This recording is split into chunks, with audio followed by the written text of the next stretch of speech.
বিধায়ক হওয়ার পরে তার নিজের যেহেতু শিক্ষা নাই, শিক্ষার প্রতি কোনো দরদ নাই।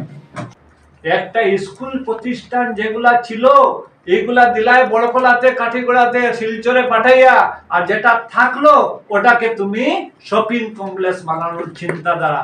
কারণ তোমার পক্ষে সম্ভব, কারণ এমন একজন ব্যক্তি শুনাইতে বিধায়ক হয়েছে যার শিক্ষার প্রতি দরদ নাই, খুদ উনি যেহেতু অশিক্ষিত। আমি যখন বারবার বলি উনাকে অশিক্ষিত, আর উনিও বারবার বলেন আমার বিরুদ্ধে ডিফরমেশন কেস করবেন, একবারও করেননি, কারণ উনি স্বীকার করে নিয়েছেন উনি অশিক্ষিত। আর অশিক্ষিত আজকে সাংবাদিক সম্মেলনের মূল যেটা কথা, আমরা সেটা সোনাই সমষ্টি অতীতে যেটা 10 নম্বর সোনাই সমষ্টি ছিল, এই 10 নম্বর সোনাই সমষ্টি অতীতে যারা বিধায়ক ছিলেন, প্রথম 1952-তে মরহুম মনিরুল চৌধুরী সাহেব বিধায়ক ছিলেন। এরপরে পুলকেশ সিনহা বিধায়ক ছিলেন সোনাইতে, দ্বিতীয় বিধায়ক। তৃতীয় বিধায়ক ছিলেন নুরুল হক চৌধুরী এবং চতুর্থ বিধায়ক ছিলেন আলতাফ হোসেন মজুমদার। পঞ্চম বিধায়ক ছিলেন আব্দুর রব সাহেব। এর বাদে সপ্তম বিধায়ক ছিলেন আপনার বদ্রীনারায়ণ সিং। এরপরে অষ্টম ছিলেন আনোয়ার হোসেন লস্কর সাহেব। নবম ছিলেন কুতুব আহমেদ মজুমদার সাহেব এবং 10ম ছিলেন এনামুল হক লস্কর এবং 11তম ছিলাম আমি। এই 11তম পর্যন্ত যারাই বিধায়ক, এরাই সোনাইকে নতুনভাবে সাজানোর চিন্তাধারা ছিলেন। যেমন মনিরুল হক চৌধুরী সাহেব বিধায়ক হওয়ার পরে আপ টু 2021 পর্যন্ত সোনাই একটা এডুকেশনাল হাব ছিল। কাছাড় বরাক উপত্যকা 15টা সমষ্টির মধ্যে সোনাই সমষ্টির ভিতরে আপনার মেডিকেল কলেজ ছিল, এনআইটি ছিল, ইউনিভার্সিটি ছিল, আপনার ভেটেরিনারি কলেজ ছিল, এর মধ্যে আপনার বিটি কলেজও ছিল, দুইটা বিটি কলেজ ছিল।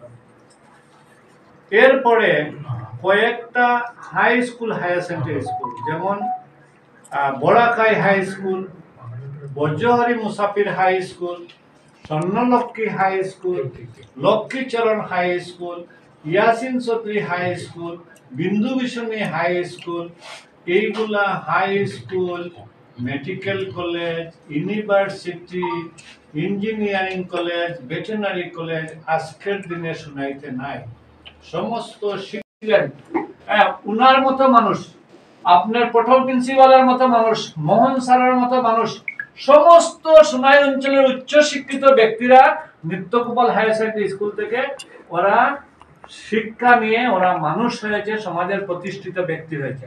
আজকে ওই স্কুলকে, ওই জায়গাতে, ওই স্কুলের জায়গাকে শপিং কমপ্লেক্স করার জন্য আমাদের বর্তমান বিধায়ক মুখ্যমন্ত্রীকে একটা চিঠি দিয়েছেন। ওই চিঠির মধ্যে লিখেছেন যে এই স্কুলটা এখান থেকে শিফটিং করে আপনার তুলারগ্রাম, যেখানে এই স্কুল থেকে প্রায় 1/2 কিলোমিটার দূরে ওয়াটার রিসোর্সের যেটা জায়গা আছে, ওই জায়গাতে স্কুল করা হোক। কেন করা হবে স্কুল এখান থেকে? স্কুলটা কি কারণে সরানো হবে উনি ওখানে উল্লেখ করেছেন যে ওই স্কুলের রাস্তা দিয়ে ভুবনের তীর্থযাত্রা, ভুবনে যারা পূজা করতে যায় ডেপুটিস্টরা এখানে যায়, ওই রাস্তা দিয়ে যায়। কিন্তু দুঃখ লাগে আর সত্যিকারের অনেক সময় হাসি ওঠে, অনেক বিধায়ক ছিলেন, কেউ দেখলেন না ভুবনের তীর্থার্থীরা ওই রাস্তা দিয়ে যাওয়া।